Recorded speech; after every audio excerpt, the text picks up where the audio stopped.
दोस्तों, एक बार ज़रा सोच के देखिए, अगर एक माँ 3 बच्चों को छोड़कर घर से यही बतला के जाए कि हम डॉक्टर के पास जा रहे हैं, बस ज़्यादा से ज़्यादा 1.5 से 2 घंटा वापस आ जाएंगे, और घर में एक 10 साल का बेटा हो और उसकी माँ अगर 3 घंटे वापस लौट के ना आए 1 घंटे बोलकर, तो समझ लो अब उस बेटे और उन चारों परिवार के ऊपर क्या बीतेगी वह आप ही कल्पना कर सकते हैं। आज की घटना में सेम कुछ ऐसे ही होता है। एक महिला होती है, अब अपने बड़े बेटे जिसकी उम्र लगभग 10 साल के आसपास होता है, उससे बोल के यही जाती है कि बेटा हम बंगाली क्लिनिक के पास जा रहे हैं, वहाँ से ज़्यादा से ज़्यादा 1.5 घंटे बाद वापस आ जाएंगे। यह बात बोलते हुए अपने बेटे को सिर्फ 20 रुपया पकड़ा देती है, कहने लग जाती है कि तुम्हारे दोनों भाइयों को अगर भूख लगेगी तो उनको दुकान से लाकर कुछ खुला पिला देना। और वो जो लड़का होता है अपनी माँ की बात मान लेता है, और तीनों के तीनों बच्चे जो थे घर में अब होमवर्क करने लग जाते हैं, लेकिन उनका होमवर्क भी पूरा हो जाता है। अब लेकिन तब भी उनकी माँ लौट के नहीं आती है, और तब भी बड़ा बेटा जो होता है सोचने लग जाता है कि माँ कहाँ चली गई। फ़ोन मिलाता है, फ़ोन भी बंद बता देता है। अब इतना परेशान हो जाता है कि उस परेशानी का सामना उसे इस ज़िंदगी में ऐसा करना पड़ जाता है जिसकी वजह से वह हमेशा हमेशा के लिए अब बिन माँ की ज़िंदगी जीने के लिए मजबूर सा हो जाता है। लेकिन जब सबके सामने कहानी निकल के आती है, अब कड़वी क्राइम स्टोरी निकल के आती है, सुनकर लोगों के कलेजे भी दहल सा जाते हैं कि आखिर उन तीनों बच्चों के साथ ऐसा क्या हुआ, आखिर क्या था इस घटना में क्या हुआ। इस घटना की क्राइम स्टोरी जानने के लिए इस क्राइम स्टोरी को आप लास्ट तक ज़रूर देखिएगा। नमस्कार दोस्तों, मैं प्रदीप कुमार आपको इस टेढ़ी बात चैनल पे मैं स्वागत करता हूं। दोस्तों आज की यह जो सच्ची क्राइम स्टोरी है, या सुनाने से पहले मैं आपसे एक छोटा सा रिक्वेस्ट करना चाहता हूं, क्योंकि आप अगर इस चैनल पर नए हो और पहली बार आए हुए हो तो एक बार जाकर अपने इन्हीं प्यारे हाथों से आप इस चैनल को लाइक और सब्सक्राइब और शेयर ज़रूर कर दें, ताकि आपकी वजह से इम्पोर्टेंट होने के नाते आज जो क्राइम स्टोरी है ये आज काफ़ी लोगों तक पहुंचाया जा सके, और उसके लिए हम आपके तहे दिल से शुक्रगुजार रहेंगे। दोस्तों आज की यह जो सच्ची घटना है, यह घटना ठीक उत्तर प्रदेश में जाना माना ज़िला पड़ता है आगरा, उसी में शमशाबाद एक जाना माना थाना पड़ता है, उसी के अंतर्गत एक जाना माना शाहपुर गाँव भी पड़ता है। अब उसी गाँव के रहने वाले जयपाल सिंह होते हैं, जिनकी उम्र लगभग अब इधर 32 साल के आसपास ही होता है। उनके परिवार में उनकी अपनी पत्नी भी होती है शीला, जिसकी उम्र लगभग अब 30 साल के आसपास होता है। और जयपाल सिंह के टोटल 3 बच्चे होते हैं, जिसमें बड़ा बेटा सतीश होता है जिसका उम्र लगभग अब 7 साल का होता है। दूसरे नंबर का बेटा अब इधर मनोज होता है जिसका उम्र लगभग 8 साल का होता है, और हरीश सबसे छोटा जिसका उम्र लगभग 3 साल के आसपास होता है। लेकिन जयपाल जो होता है दिल्ली में रहकर एक फैक्ट्री होता है उसी में नौकरी किया करता था, जिसकी वजह से उसके पारिवारिक तौर तरीके से खर्चे चल पाया करते थे। और इधर दोनों जो बच्चे होते हैं मौके पर पास स्कूल होता उसी में जाया करते थे।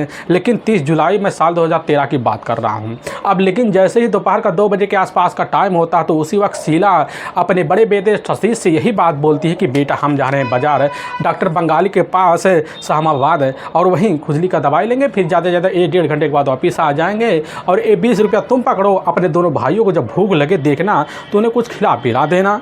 अब यह बात सतीश जब सुनता उसी समय पैसे रख लेता है और फिर होमवर्क करने में लग जाता है। लेकिन इधर 2 घंटे का वक्त बीत जाता है, दोनों बच्चों को होमवर्क भी पूरा हो जाता है, लेकिन उसकी जो माँ होती है वह शीला लौट के नहीं आती है।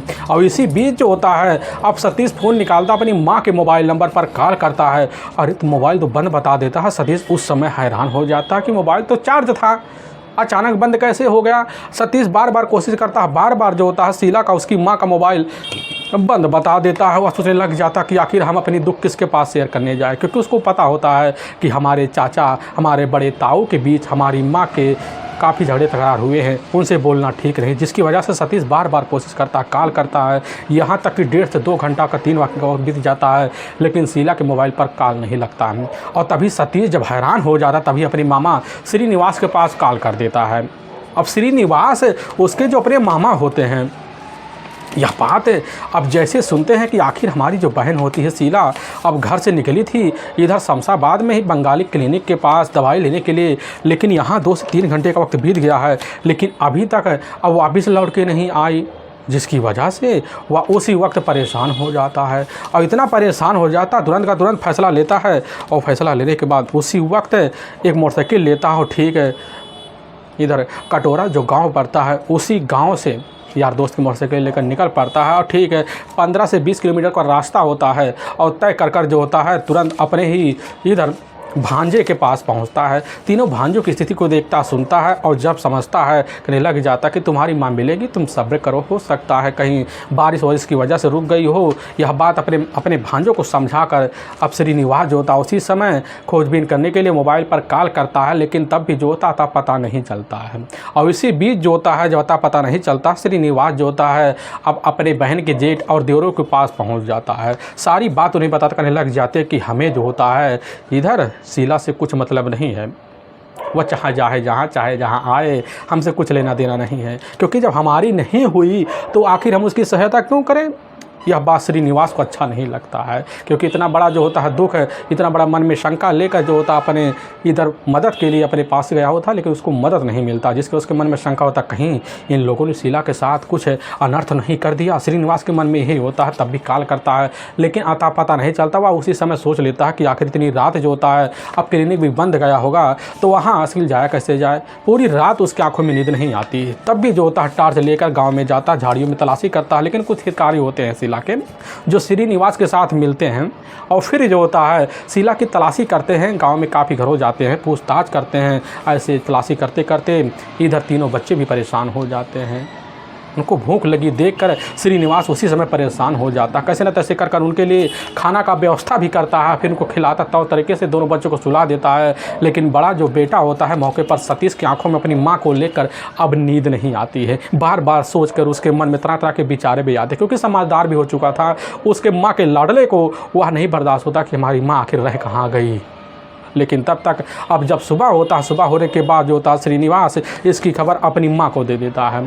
अब शीला की जो अपनी माँ जब खबर पाती वह भी अपनी बेटी के घर पहुंच जाती है और फिर अपने ही नतनी को लेकर अपने ही साथ जो होता है तौर तरीके सब तलाशी करती है। लेकिन इधर श्रीनिवास अपनी माँ स्नेही को लेता है, फिर पहुंच जाता है अब सीधा का सीधा अपने नज़दीकी पुलिस थाने अब शामसाबाद। वहाँ के थाना प्रभारी सारी बात सुनते हैं, उसी समय कहने लग जाते कहीं भी होगी लौट आएगी, जानकार भी है। यह बात कहकर वहाँ से चला जाती हैं। लेकिन उसी वक्त इधर श्रीनिवास जो होता है तुरंत अब जिलेवाइज अधिकारी के पास पहुँच जाता है। वहाँ पहुँचता सारी बात सुनते उसी वक्त जिला अधिकारी जो होते हैं शामसाबाद में फ़ोन करते थाना प्रभारी मुनीश कुमार सिंह जो होते हैं एक्शन में आते हैं। तुरंत गुमशुदगी का मुकदमा तो शीला का दर्ज कर लेते हैं और शंका के घेरे में जो होता है शीला के अपने तीनों देवर और बड़े जेठ को ले लेते हैं। 4 के मुकदमा दर्ज कर लेते हैं अपहरण के आरोप में। और पुलिस की जो टीम होती है एक टीम लेती पहुंच जाती है। अब शीला के ही देवर और जेठ को अपने कब्जे में लेते पूछताछ करती है। लेकिन पूछताछ करने के बाद भी पुलिस को अब वहां कोई सबूत जब नहीं मिलता, पुलिस की टीम निर्दोष समझकर भी अब ले जाकर चारों को जेल में डाल देती है। इसकी जो खबर होता है अब शीला के अब देवरों के परिवार वालों को लगता हुआ भी हैरान हो जाते हैं। तभी शीला की अब दुख को दूर करने के लिए वह भी शामिल हो जाते, क्योंकि वह समझ जाते कि जब तक शीला नहीं मिलेगी तब तक जो होता है हमारे पति हमारे बेटे जेल में पड़े रहेंगे। और तभी शीला की अपनी देवरानी और जेठानी जो होता अब शीला का खोजबीन करने के लिए जगह जगह लग पड़ जाते, काफ़ी खोजबीन करते हैं। लेकिन तब भी जो होता है अता पता नहीं चलता है। इसी बीच गांव में बड़ी पंचायत बुटाई जाती है और जब पंचायत बुटारा जाता है तो उसी में जो होता है शीला के देवर के पूरे परिवार वाले भी होते हैं, लेकिन बार बार शीला के ऊपर लाछन वाले आरोप लगाते हैं। यह बात जब श्रीनिवास सुनता उसी समय पूरे परिवार के ऊपर भड़क जाता है, बार बार सफाई देते हुए कहने लग जाता है कि तुम ही तीनों ने मिलकर हमारी बहन के साथ कुछ अनर्थ किया है। हमें सच सच बता लो हमारी बहन कहाँ है, नहीं तो तुम्हारे लिए अच्छा नहीं होगा। सारी बात पंचायत सुनती है लेकिन कोई भी फैसला सहम से नहीं ले पाती है। लेकिन इधर शीला की खोजबीन करने के लिए अब उसकी देवरानी भी उसके अपने बच्चे भी लग पड़ जाते, काफ़ी खोजबीन करते, लेकिन अता पता नहीं चलता है। यहाँ तक कि पूरा का पूरा 3 दिन का वक्त बीतने का हो जाता है। अब जैसे ही अब 3 अगस्त साल 2013 का वक्त होता है। अब वही दोपहर का लगभग 2 बजे के आसपास का टाइम होता है। तो उसी वक्त जो होता है मौके पर सीधा का सीधा फ़ोन आ जाता है श्रीनिवास के पास। और जब उसके पास फ़ोन आता है तो उसी वक्त जो होता है फ़ोन को रिसीव करता, तभी एक उसकी अपनी अब बुआ बोलती हैं। वह बुआ किसी और की नहीं होती है बल्कि शीला की होती है। और वही कहती है कि आखिर शीला इस बॉडी जो होता है इस समय अपने गांव से लगभग जो 2 किलोमीटर दूर है निबोहरा रोड है उसी रोड के साइड में जो होता है एक काजी का पेड़ है, वही पेड़ के नीचे जो होता है इधर शीला का डेड बॉडी पूरी तरह से मृत अवस्था में पड़ी हुई है। इस तरह का खबर पाने के बाद श्रीनिवास सनस रह जाता है। उसी वक्त अपनी माँ को साथ लेता है, वहाँ से निकलता लगभग 8-1.5 किलोमीटर दूर पहुँचता है। जैसे रोड पर पहुँचता है तो वहाँ से अंदर जाता है, काफ़ी खोजबीन करता है, लेकिन तब भी जो होता है कुछ अता पता नहीं चलता है। शीला के अपने देवरानी भी वहाँ खोजबीन करते हैं, लेकिन काफ़ी मेहनत करते हैं, उनका मेहनत उसी समय धरा का धरा रह जाता है। थका हारा लगभग 3 घंटे तलाशी करने वापस जवाने लग जाते हैं। श्रीनिवास के पास जो होता है एक कॉल आता, वह किसी व्यक्ति का होता, कहने लग जाता है कि तुम लोग जहाँ शीला की डेड बॉडी को ढूंढ रहे थे वहाँ तो नहीं है, बस आपको ज़्यादा से ज़्यादा 2 किलोमीटर अंदर जाना पड़ेगा। वहीं काजी का पेड़ के नीचे शीला पूरी तरह से खराब स्थिति में पड़ी हुई है। अब श्रीनिवास इस तरह की खबर पाता है, पाने के बाद उसी वक्त अपनी माँ को साथ लेता है और पहुँचता। फिर जो होता है पूरा परिवार मिलकर तलाशी करता, काफ़ी खोजबीन करते हैं और जैसे ही एक टाले के पास जाते हैं और वहीं काजी पेड़ पास पहुँचते देखते एक डेड बॉडी वहाँ पड़ी हुई है। काफ़ी ख़राब स्थिति में, लोग अपने नाकों पर रुमाल तक लगा लेते हैं, लेकिन वहाँ पर जो होता है श्रीनिवास देखता है और उसकी माँ जब देखती है कि अंगूठी और कपड़े को देखकर इधर शीला की माँ शीला नाम की श्रीनाथ कर लेती। इसकी खबर जो होता है सतीश को लगता है। सतीश अपने दोनों भाइयों को साथ लेता वहाँ पहुँचता है। अब वह नज़ारा अपनी माँ की साड़ी को देखता, वही चीख चिल्लाना अब जोर जोर से शुरू कर देता। पुलिस की टीम जो होती है मामले को गंभीर देखती है, तो तरीके से देखती है, लेकिन अंदाज़ा लगाती है कि बस करो, शीला की जो हत्या होती है इस जगह नहीं किया गया है, हत्या कहीं और किया गया, बस बॉडी को लाकर इस सुनसान जगह ठिकाने लगाया गया है। हत्यारा बड़ा ही शातिराना तरीके से होगा। पुलिस की जो टीम होती है उसी वक्त अब बॉडी का वहीं पंचनामा भरती और उठाकर अपने नज़दीकी जो सरकारी अस्पताल होता है उसी में पोस्टमार्टम के लिए भिजवा देती है। पुलिस की टीम उसी वक्त अब अपहरण का मुकदमा को टालते हुए अज्ञात हत्या के विरुद्ध धारा 302 और 201 के तहत हत्या का मुकदमा दर्ज कर लेती है। और एक टीम जो होता है अब श्रीनिवास से पूछताछ कर लेती है। श्रीनिवास यही कहने लग जाता है कि साहब हमें इस घटनास्थल की जानकारी जो होता है किसी अनजान व्यक्ति ने दिया। हमने उससे पूछा आप कौन बोल रहे, कहने लग जाता कि हम आपका सहयोगी बोल रहे हैं। लेकिन यह बात जब थाना प्रभारी मुनीश कुमार सिंह सुंदर के मन में शंका हो जाता है कि आखिर वह अनजान वाला व्यक्ति जो था वह कौन था, वह कैसे जानता था कि शीला की डेड बॉडी जो होता है उसी पेड़ के नीचे पड़ा हुआ है। बस करो, वह अनजान व्यक्ति हमें इस हत्यारे तक, सुराग तक जरूर पहुंच जाएगा। इसीलिए पुलिस की टीम होती है शीला के मोबाइल नंबर के बारे में जानकारी लेती है, तो पता चलता कि शीला का मोबाइल जो होता है उसी अज्ञात व्यक्ति के पास था, क्योंकि वह जो नंबर होता है श्रीनिवास के मोबाइल पर एक्टिवेट होता दिखाई देता है, वह नंबर तो शीला का होता है। पुलिस की इस टीम की जानकारी लगती है, इसीलिए पुलिस की टीम उस नंबर के बारे में लोकेशन के तहत जानकारी भी लेती है। और जब जानकारी लेती है पता चलता है कि वह जो नंबर का जो लोकेशन आ रहा है मौके पर शीला के मोबाइल नंबर का, वह भी घटना की 31 जुलाई को अचानक बंद होता। फिर 2 दिन बाद यानी वही 3 अगस्त को ही अचानक एक्टिवेट हो जाता, वह भी जाकर अमरसिंहपुरवा गाँव में ही।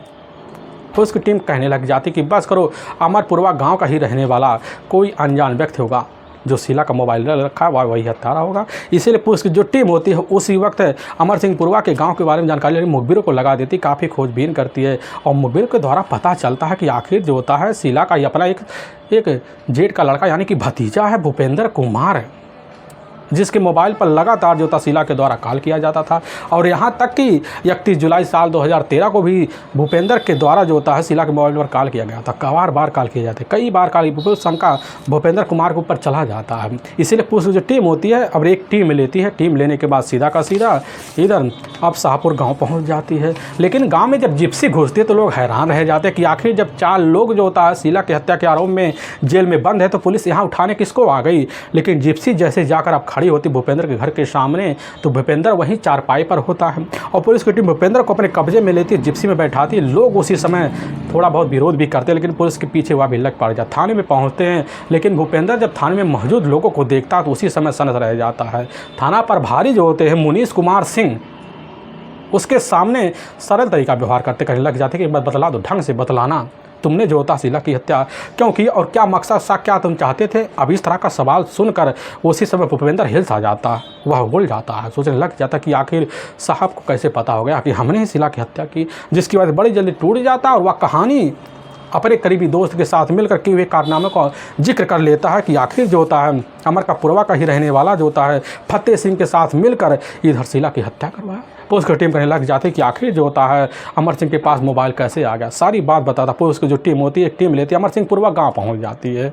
अब सारा माजरा समझ में आ जाता है। वहीं से फतेह सिंह को अपने कब्जे में लेती है, थाने में पहुंचती है। वहाँ भूपेंद्र को जब देखता है तो वह बिना किसी हिलावाली के वह भी जुल्म में अब कबूल कर लेता है। लेकिन जो सच्चाई जो कहानी बतलाता है दोनों मिलकर आखिर 3 बच्चों का अनाथ होने का कारण का मकसद क्या था, तो सच्चाई सुनकर हर किसी का अब कलेजा भी हिल सा जाता है। दोस्तों असल में उत्तर प्रदेश का जाना माना जिला पड़ता है ताजनगरी पड़ता आगरा, उसी के अंतर्गत एक जाना माना डौकी थाना भी पड़ता है, उसी के अंतर्गत एक जाना माना कटोरा गांव पड़ता है। अब उसी गांव के रहने वाले राम स्नेही सिंह होते हैं। उनके परिवार में उनकी पत्नी अब राम देवी होती है, लेकिन उनके टोटल 7 बच्चे होते हैं, जिसमें 4 बेटे और 3 बेटियां भी होती हैं। लेकिन उनकी सबसे बड़ी जो बेटी होती है अब कल्लू, और इसके बाद मुन्नी देवी, और सबसे छोटी बेटी शीला होती है, और एक बेटा होता है बड़ा श्रीनिवास होता है। श्रीनिवास बड़ा होने के नाते पूरी जिम्मेदारी को समझता है, लेकिन शीला अब 10वीं तक जब पढ़ाई पूरी कर लेती है तो उसका आगे पढ़ाई में मन नहीं लगता है, जिसकी वजह से पढ़ाई छोड़ छाड़ कर अपने माँ के साथ घर गृहस्थी में हाथ बटाती है। ये सब देख दाख कर अब राम स्नेही अपनी बेटी के शादी के लिए रिश्ते की तलाशी करते खोजबीन करते हैं। उनकी नज़र में बड़ी जल्दी साल घटना से कुछ 10 साल पहले जो होता है अब जाकर जयपाल आ जाता है। जयपाल घर का एक ईमानदार लड़का होता है। उसके टोटल 3 छोटे भाई भी होते, एक बड़ा भाई भी होता है। घर में पूरा परिवार भरा पड़ा होता है, जिसकी वजह से बड़ी जल्दी जयपाल की शादी शीला बड़ी खूबसूरत थी और चंचल होती है, जिसकी वजह से उसको अपनी खूबसूरती पर थोड़ा बहुत नाज भी होता है। जब अपने ससुराल पहुंचती है खूबसूरती के बल पर अब धौंस भी दिखाती, तौ तरीके से राज भी करती है, और इस तरह राज कर लेती है तौ तरीके से ज़िंदगी बिताने लग जाती है। पूरे ससुराल में शीला की खूबसूरती के चर्चे भी होते हैं, लोग तरह तरह की अब बातें भी करते हैं। उनके जुआ पर हर वक्त खूबसूरती के शीला के नाम के चर्चे आते हैं। लेकिन वक्त बीतता है, और जब वक्त बीतता शीला इसी बीच समय के हिसाब से 3 बच्चों की माँ भी बन जाती है, जिसमें बड़ा बेटा सतीश होता है। अब बड़े होने के नाते सतीश जिम्मेदारी को समझना अब जब बचपन छोड़कर शुरू कर देता है तो स्कूल भी जाना अपने दोनों भाइयों के साथ शुरू कर देता है। वक्त बीतने लग जाता है, मजबूरी देखता है जयपाल, और जयपाल जब मजबूरी देखता है तो वह पहले से कम उसका आना जाना दिल्ली होता है, लेकिन उस वक्त अब दिल्ली ज़्यादा रहना शुरू कर देता है। अब दिल्ली से जब आता तो अचानक बीमार पड़ जाता है, और जब शीला के पास पहुंचता चारपाई पर तो उसी समय वह निडाल होकर बड़ी जल्दी गिर पड़ जाता। शीला की उम्मीदें वहीं खरी की खरी रह जाती। वह समझ जाती कि अब वह हिम्मत नहीं बचा है जयपाल के अंदर जो पहले होता था, जिसकी वजह से शीला थोड़ी बहुत खुन्नस खाना शुरू कर देती है, और जयपाल थोड़ी बहुत जो होता है दूरियाँ पराने भी लग जाता है। लेकिन हाँ, साल में अब 1-2 महीने के लिए जयपाल का आना जाना, जिसकी वजह से शीला की उदासी और उसके मन के हलचल मच जाते हैं। अब शीला खोजबीन में लग जाती नए मर्द में। तभी उसकी जो नज़र होता है अपने ही जेठ के बेटे भूपेंद्र सिंह पर पहुंच जाता है। भूपेंद्र सिंह जो होता है जिसकी उम्र लगभग 22 साल के आसपास होता है, और शीला की जो उम्र होता है लगभग वही 26 के आसपास ही होता है। भले ही शीला अब 3 बच्चों की माँ होती है, लेकिन उसकी खूबसूरती उसकी जो काया होती है या देखकर भूपेंद्र भी समझ जाता, भले चाची देवर के रिश्ते में कोई पनपे ना, लेकिन हम चाची भतीजी के रिश्ते में आड़ जरूर बनेंगे। ही सब सोच साज कर और भूपेंद्र भी अब जो होता है शीला की हलचल को पहचान लेता है, और शीला सारे रिश्ते को तार करते हुए अपना भाव भूपेंद्र के सामने भतीजा होने के नाते भी पनपाना शुरू कर देती है, चुटेले पार करना शुरू कर देती है। और बड़ी जल्दी भूपेंद्र समझ जाता, जिसकी वजह से दिल खोलकर अब घर में दाखिल होने लग जाता कि घर में कोई रोकने टोकने वाला होता नहीं है। एक दिन जैसे ही भूपेंद्र दोपहर के टाइम में पहुंचता है तो शीला उस समय बाथरूम में स्नान कर रही होती है। भूपेंद्र पहुंचता, आवाज़ लगाता, शीला समझ जाती है और दरवाजे पर खुद धक्का मारती है, जिसकी वजह से अर्धनग्न अवस्था में भूपेंद्र देखता है।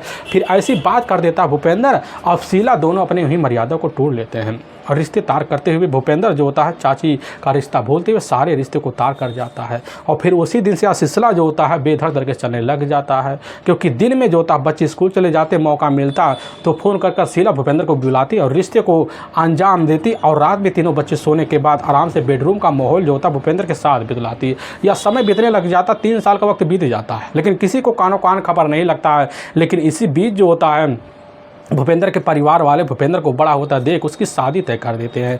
और जब खबर जो होता है जाकर शीला को लगता है तो शीला परेशान नहीं होती है, अब बल्कि अपने नए मर्दों की तलाशी भी करने लग जाती है। वह समझ जाती है भूपेंद्र की पत्नी आएगी, नई पत्नी पाकर अपनी दुनिया बसाने में रम धम जाएगा, और हम कहाँ जाएंगे, क्योंकि हमारा पति साल में 1-2 महीने भी आता है तो समय से नहीं दे पाता समय, जिसकी वजह से अब शीला फैसला लेती, नए मर्द की तलाशी में लग जाती। तभी उसी इलाके का रहने वाला अब विजय कुमार ठाकुर होता है, और बड़ी जल्दी जो होता है शीला अपनी हरकतों को विजय कुमार कुमार ठाकुर को लेती है और फिर रिश्ते को अंजाम भी देना शुरू कर देती है। क्योंकि रात के टाइम भूपेंद्र का आना जाना बंद हो जाता है, मौका मिलता फ़ोन करती और ठीक भूपेंद्र के निहार जो होता है शीला अब विजय कुमार ठाकुर के साथ भी रिश्ता निभाना अब शुरू कर देता है। अब यह सिलसिला चलता है और सिलसिला चलते चलते जो होता है इसी बीच इनके बीच जो होता है ऐसा मनमुटाव आता है कि अचानक और भूपेंद्र को खबर लग भी जाता है। और भूपेंद्र जब खबर पाता है तो उसी समय पहुंचने के बाद, क्योंकि भूपेंद्र का पहले से थोड़ा बहुत आना जाना भी होता है, और भूपेंद्र खबर पाता करने लग जाता है कि शीला तुम्हारा जो होता है विजय से दूरी बनाना स्वाभाविक बनेगा, नहीं तुम्हारे लिए अच्छा नहीं होगा, तुम्हारे लिए भी अच्छा नहीं होगा। यह बात जब सुन कहने लग जाती कि देखो हम तुम्हारे साथ 7 फेरे तो लिए नहीं हैं जो तुम्हारी पत्नी बन के रहेंगे। अगर ऐसा रोक धोप दिखाना ना तो अपनी नई नवेली पत्नी काल्पनिक नाम पूजा पर दिखाओ, हमारे ऊपर मत दिखाओ। और भूपेंद्र जब यह बात सुनने के बाद सन सा हो जाता है, कहने लग जाता कि कतई ऐसे मत करना। लेकिन उसी बीच तनाव होता है और तनाव इतना बढ़ जाता है कि इसी बीच जो होता है मौके पर शीला का अपना जो पति होता है अब वह भी आ जाता है। और जब पहुंचने के बाद जयपाल जो होता है घर का माहौल देखता है तो अचानक खेती में जब जाता तो वहीं उसके तीनों भाई उसको घेर लेते हैं, क्योंकि ज़मीनी विवाद की वजह, जिसकी वजह से अब शीला वहां पहुंच जाती है। और शीला के ऊपर एकाएक है उसके अपने देवरानी भी टूट पड़ती है, कई लोग टूट पड़ते, जिसकी वजह से शीला का बड़े बेरहम तरीके से पिटाई भी करते हैं। अब शीला से उसके अपने जेठ और जेठानी और देवरानी भी नफरत रखना शुरू कर देते हैं। लेकिन इधर भूपेंद्र जो होता है चोरी छुपे मिलना जुलना भी नहीं छोड़ता, वह सोच लेता है कि हमें जो अब शीला को सबक सिखाना पड़ेगा, इसके लिए हमें कोई ना कोई रास्ता तो ढूंढना पड़ेगा। और तभी उसकी जो अपनी पत्नी होती है नई नवेली, वो अपने मायके चली जाती है और पूरी रात सोच कर परेशान हो जाता है। उसी परेशानी से निजात पाने के लिए अब वह सोच लेता है क्यों ना शीला के इस खूबसूरती को हमेशा हमेशा के लिए मिटा दिया जाए ताकि हमारी दुनिया नए तरीके से चल पाए। ये सब सोच साच कर भूपेंद्र सिंह जो होता है एक बड़ा ही खतरनाक फैसला लेता है और अमन का पूरा जाता है वहीं अपने करीबी दोस्त फत्ते से मुलाकात करता है, सारी परेशानी बताता हुआ भी तैयार हो जाता, दोनों को दोनों मिलकर खतरनाक अब प्लान भी बना लेते। उसी प्लान के तहत अब जैसे ही ठीक 31 जुलाई साल 2013 का अब वही लगभग 2 बजे के आसपास का टाइम होता है तो शीला के दोनों बच्चे स्कूल से आ जाते हैं और खाना पीना बनाती है। तो बनाने के बाद बच्चों को देती है, आराम से नाश्ता पानी करते हैं, बच्चे होमवर्क लेकर बैठ जाते हैं। सतीश जो होता है माँ से कुछ बात करता है और फिर अचानक फ़ोन जो होता है इधर शीला के पास आ जाता है। वह फिर भूपेंद्र का होता है। भूपेंद्र यही कहता कि हम सुन रहे हैं तुम जो होता है डॉक्टर बंगाली के पास बार बार जाती हो खुजली का इलाज कराने के लिए, हम तुम्हें जो होता है अपने ही मार्केट जो साफाबाद वहाँ ले चलेंगे, हमारे जान पहचान के डॉक्टर हैं, उनसे तुम्हारा इलाज करवाएंगे, पैसे हम दे देंगे, जितना खर्चा वर्चा भी दे देंगे और तुम हमारे साथ चलो और वहाँ इलाज बढ़िया हो जाएगा। अब शीला यह बात सुनती करने लग जाती कि चलो कोई ना कोई साधन तो मिला। अपने बच्चे से कहती है कि तुम जो होता है घर में रहना, दोनों भाई देखभाल करना, ये लो 10 रुपये 20 रुपया पकड़ लो और फिर जो होता है अगर भूख लगे हिलाकर कुछ खिला पिला देना, हम 1.5-2 घंटे के बाद वापस आ जाएंगे।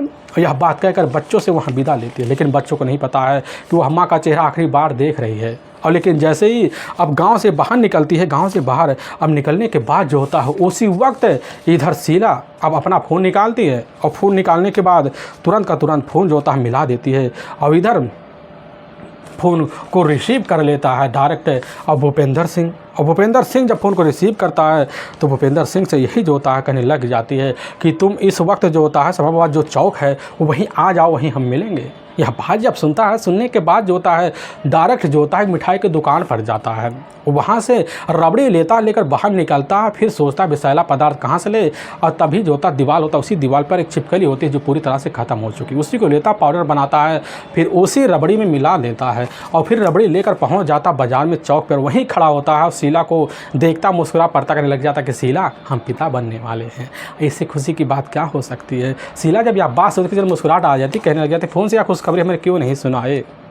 आखिर शीला भी चौक जाती करने लग जाती कि चलो हम तुम्हें जो होता है लेकर डॉक्टर के पास चलते इलाज करवा देते, फिर वहाँ तुम्हें कुछ खिलाए पिलाएंगे, तो तरीके से दुकान पर आने। शीला वह बात सुनते उसी समय उलझ जाती लेकिन नहीं जान पाती है और शीला उसी बात पर बैठ जाती है। और जब बैठ जाती है, बैठने के बाद वहाँ से अब निकल पड़ती है बाइक पर। और बाइक पर जब निकल पड़ती है सीधा का सीधा जो होता है, अब बाइक चलाते चलाते भूपेंद्र बड़ी टाइम लगा देता है। और भूपेंद्र जब टाइम लगा देता है और जैसे ही निबोहरा बाहर रोड पे पहुंचते हैं तो वहाँ जो होता है काजी पेड़ होता है, वहीं रुक जाते हैं। वहीं जो होता है अब वॉशरूम के बहाने भूपेंद्र बाइक रोक देता है, लेकिन अपने डिग्गी में से जो होता है वही रबड़ी निकालने लग जाता है कि शीला यार तब तक तुम इसका सेवन करो और हम वॉशरूम करके आते हैं और फिर खाएँगे। लेकिन शीला कहती है अकेले हम नहीं खाएंगे, तुम्हें भी खाना पड़ेगा। भूपेंद्र कहने लग जाता हम तो दुकान से खा के आए, हमारा पेट भरा हुआ है। लेकिन शीला नहीं समझ पाती। शीला रबड़ी को लेती है, बड़े प्यारे जुआ से खाना शुरू कर देती है और पानी पास रखा तो पी लेती है। और भूपेंद्र समझ जाता है कि होने वाला क्या है। और जैसे ही कुछ घंटे का वक्त बीतता है तो शीला का वह असर दिखाना शुरू कर, जिसके बाद शीला वहीं गिर पड़ती है और तुरंत का तुरंत जो होता है फत्ते के पास फ़ोन कर देता। फत्ते बाग लेकर पहुंचता है, दोनों मिलते हैं और शीला को ले जाते हैं उसी पेड़ के नीचे, वहीं गला दबाकर इस दुनिया से जुदा कर देते हैं। फिर बॉडी को खींचते ले जाकर वहीं झाड़ियों के पास डंप कर देते हैं। और इधर शीला के पास रखा मोबाइल लेते हैं, 10,000 रुपये अपने जेब से निकाल कर फत्ते को पकड़ा देता है और फत्ते लेकर मोबाइल और पैसे अपने घर चला जाता है। फिर वहाँ से निकल पड़ती है और इधर भूपेंद्र जब आता है घर, तीनों बच्चों के साथ मिलकर उसकी माँ की तलाशी भी करवाता है। लेकिन भूपेंद्र तब परेशान है, उसको पता चलता कि हमारे पिता, हमारे चाचा जेल में पहुँच चुके हैं। वह डर जाता है और तभी फ़ोन मिलाता, फत्ते के पास कहने लग जाता है कि शीला के बॉडी का ठिकाना बता दो, नहीं तो हम फंस जाएंगे। अब भूपेंद्र की बात सुनकर उसी समय फत्ते समझ जाता कि हमें करना क्या है और तुरंत जो होता है 3 जैसे ही अगस्त का दिन होता उसी वक्त फ़ोन मिला देता सीधा का सीधा। अब सतीश के बुआ के पास जानकारी दे देता है और जानकारी मिलने के बाद बड़ी जल्दी इसकी जानकारी जो होता है सतीश के ही मामा को लग जाता है। लेकिन उसी समय फ़ोन मिलाने की वजह से फंस जाता है। वह सच्चाई पुलिस के सामने जब थाने में जाकर खुद जो होता फत्ते और इधर भूपेंद्र रखते से सुनकर हर किसी का कलेजा बेहिल सा जाता है। आखिर एक गलती की वजह से 3 बच्चे हमेशा हमेशा के लिए एक माँ की ज़िंदगी जीने से अनाथ की ज़िंदगी मजबूर हो जाते हैं। आखिर सच्चाई सबके सामने जब आते लोग सुनकर बड़े परेशान भी पड़ जाते, हैरान भी हो जाते हैं कि आखिर कैसा भूपेंद्र ने खेल खेला या शीला ने खेल खेला। आपके मन में क्या चला आप जरूर कमेंट बॉक्स में बताइए दीजिएगा। पुलिस जो होती है अब ले जाती दोनों को वहाँ के कोर्ट में पेश कर देती। कोर्ट में दोनों के ऊपर काफ़ी गंभीर धारा मुकदमा दर्ज करके ले जाकर हमेशा हमेशा के लिए जेल सलाखों के पीछे डाल भी देती है। दोस्तों, हमें इस घटना का सुनाने का जो उद्देश्य से किसी के दिल को ठेस पहुँचाना नहीं है, बल्कि आपको यह बताना कि आप जहाँ भी रहें आप सावधान और सतर्क जरूर रहें। फिर मुलाकात होगी, तब तक के लिए जय हिंद और जय भारत।